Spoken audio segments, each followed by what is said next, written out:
ಬೆಂಗಳೂರಿನಲ್ಲಿ ಒಂದು ಮನಕಲಕುವಂತಹ ಘಟನೆ ನಡೆದಿದೆ. ತನ್ನ ಮಗುವೆಯ ಆಸ್ಪತ್ರೆಯ ಚಿಕಿತ್ಸೆಗೋಸ್ಕರ ತಾಯಿಯೊಬ್ಬರು ಬುರ್ಕಾ ಹಾಕೊಂಡು ಭಿಕ್ಷೆ ಬೇಡಿರ್ತಕ್ಕಂಥ ಘಟನೆ. ಬೆಂಗಳೂರಿನ ಚಂದ್ರಾಲೇಔಟ್ನಲ್ಲೊಂದು ಮನಕಲಕುವ ಘಟನೆ. ಮಗುವಿನ ಚಿಕಿತ್ಸೆಗಾಗಿ ಬುರ್ಕಾ ಧರಿಸಿ ಭಿಕ್ಷೆ ಬೇಡಿದ್ದಾರೆ ತಾಯಿ. ಮಂಡ್ಯ ಮೂಲದ ಶೋಭಾ ಈ ರೀತಿ ಭಿಕ್ಷೆ ಬೇಡಿದಂತಹ ತಾಯಿ. ಆ ಮಗುಗೇನೋ ಜಾಂಡೀಸ್ ಇತ್ತಂತೆ, ಜಾಂಡೀಸ್ನಿಂದ ಬಳಲ್ತಾ ಇದೆ ಶೋಭಾ ಅವರ ಎರಡನೇ ಮಗು. ಮಗುವಿನ ಚಿಕಿತ್ಸೆ ಮತ್ತು ಊಟಕ್ಕೆ ಹಣ ಇಲ್ಲದೆ ಪರದಾಡಿದ್ದಾರೆ. ಹಣ ಇಲ್ಲದೆ ಹಣಕ್ಕಾಗಿ ಬುರ್ಕಾ ಹಾಕ್ಕೊಂಡು ಭಿಕ್ಷೆ ಬೇಡಿದ್ದಾರೆ ಶೋಭಾ. ಹೇಳಿ ಕೇಳಿ ರಂಜಾನ್ ಮಾಸ ಆರಂಭ ಆಗ್ತಾ ಇದೆ, ಬುರ್ಕಾ ಹಾಕೊಂಡು ಭಿಕ್ಷೆ ಬೇಡಿದ್ರೆ ಭಿಕ್ಷೆ ಕೊಡ್ತಾರೆ ಅಂತಂದ್ಬಿಟ್ಟು ಆ ಐಡಿಯಾ ಮಾಡೋದು ಆಕೆ. ಆದರೆ ಅಲ್ಲಿದ್ದವರು ಇವಳು ಮಕ್ಕಳ ಕಳ್ಳಿ ಇರ್ಬೋದು ಅಂತ ಹೇಳಿ ಅನುಮಾನಿಸಿ ಪೊಲೀಸರಿಗೆ ಹಿಡ್ಕೊಡ್ತಾರೆ. ಅಲ್ಲಿ ವಿಚಾರ ಗೊತ್ತಾಗುತ್ತೆ.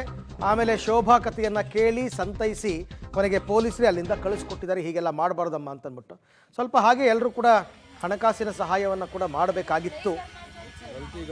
ಆಕೆ ಭಿಕ್ಷೆ ಬೇಡೋದಕ್ಕೆ ಬಂದಿದ್ದೇ ಇದಕ್ಕೋಸ್ಕರ, ತನ್ನ ಮಗುವನ್ನು ಉಳಿಸ್ಕೊಳ್ಳೋದಕ್ಕೆ ಶೋಭಾ ಅನ್ನುವಂತಹ ಮಹಿಳೆ ಈ ರೀತಿ ಬುರ್ಕಾ ಧರಿಸಿ ಭಿಕ್ಷೆ ಬೇಡೋದಕ್ಕೆ ಬಂದಿದ್ದಾರೆ.